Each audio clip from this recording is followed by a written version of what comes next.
الحمد للہ رب العالمین والصلاة والسلام علی رسولہ الکریم اما بعد فاعوذ باللہ من الشیطان الرجیم بسم اللہ الرحمن الرحیم۔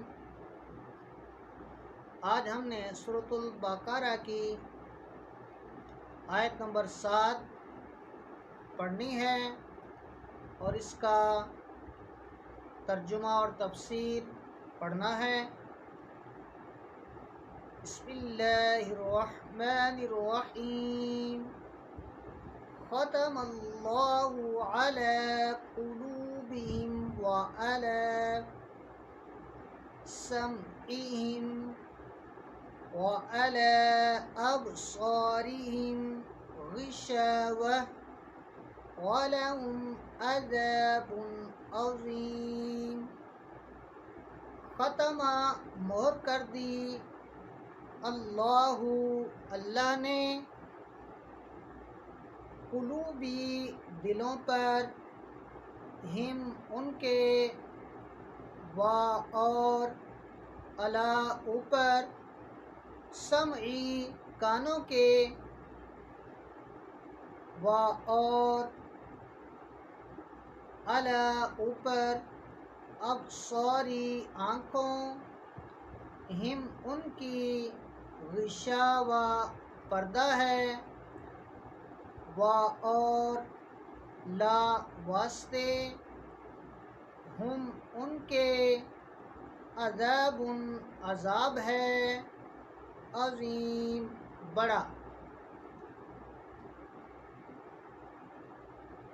وہ اللہ نے ان کے دلوں پر اور کانوں پر مہر کر دی اور ان کی آنکھوں پر گٹا ٹوپ ہے اور ان کے لیے بڑا عذاب۔ آج ہم نے سورۃ البقرہ کی آیت نمبر 7 تلاوت کی با محاورہ ترجمہ کے ساتھ۔ اللہ تبارک و تعالی سے دعا ہے کہ اس کو یاد رکھنے، پڑھنے اور اس کی ترغیب دینے کی توفیق عطا فرمائے۔ تفسیر کی کتاب نکال لیں۔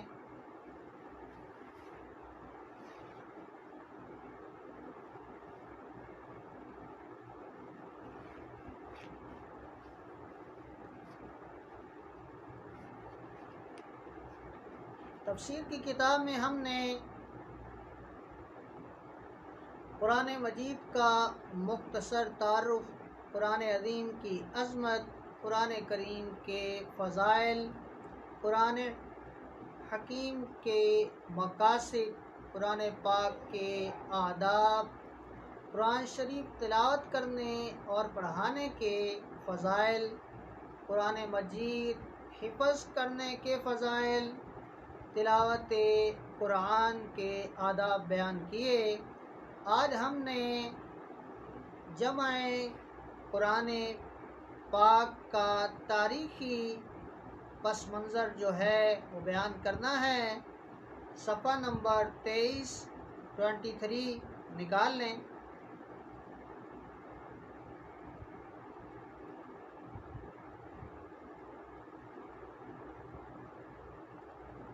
دوسرا باب شروع چاہتا ہے۔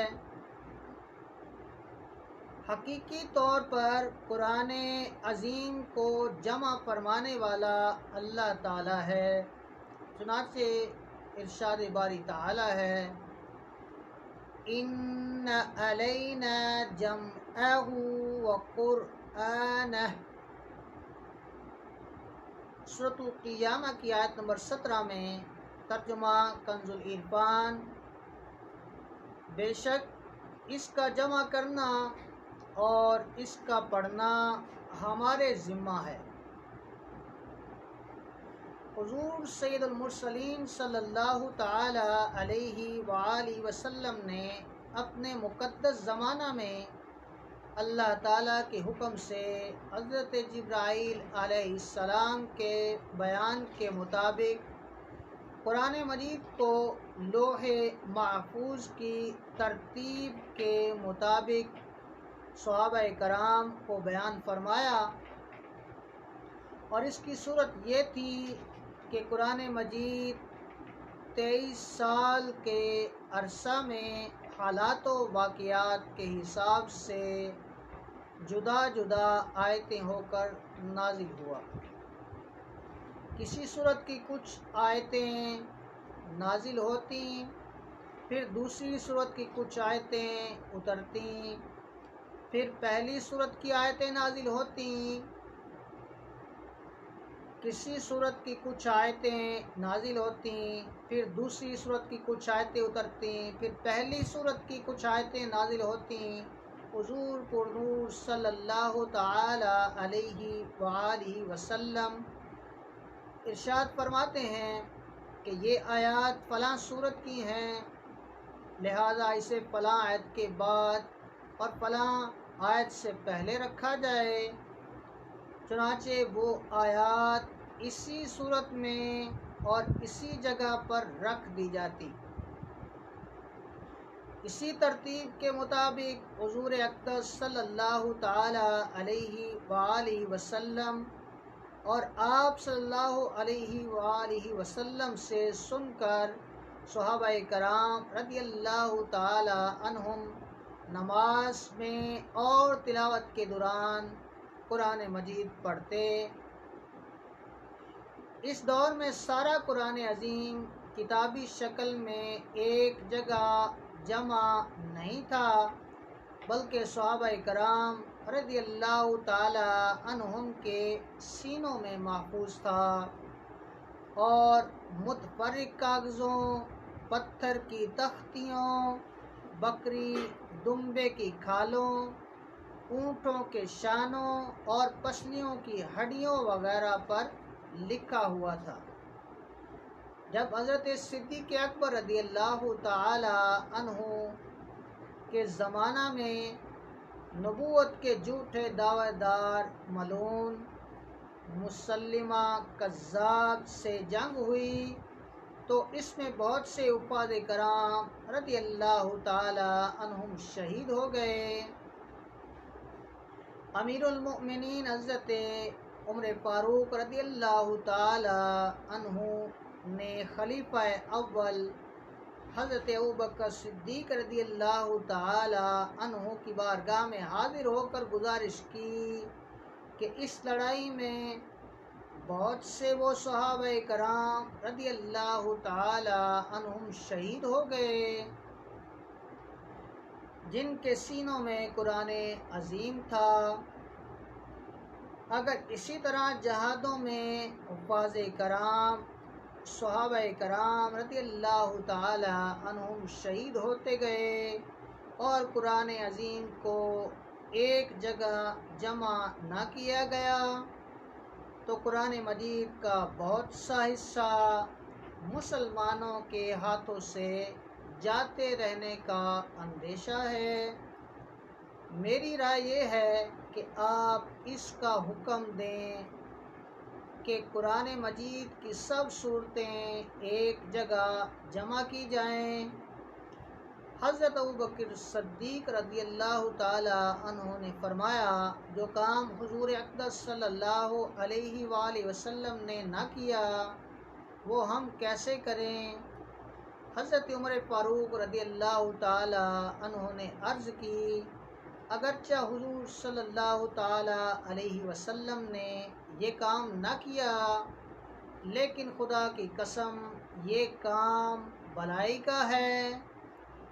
آخر کار حضرت ابوبکر صدیق رضی اللہ تعالی عنہ کو ان کی رائے پسند آ گئی اور آپ رضی اللہ تعالی عنہ نے حضرت زید بن ثابت انصاری اور دیگر حفاظ صحابہ کرام رضی اللہ تعالی عنہم کو اس عظیم اور اہم ترین کام کا حکم دیا اور کچھ ہی عرصہ میں الحمدللہ سارا قرآن عظیم ایک جگہ جمع ہو گیا۔ ہر صورت ایک جدا صفحے میں تھی اور وہ صفحے حضرت ابوبکر صدیق رضی اللہ تعالی عنہ کی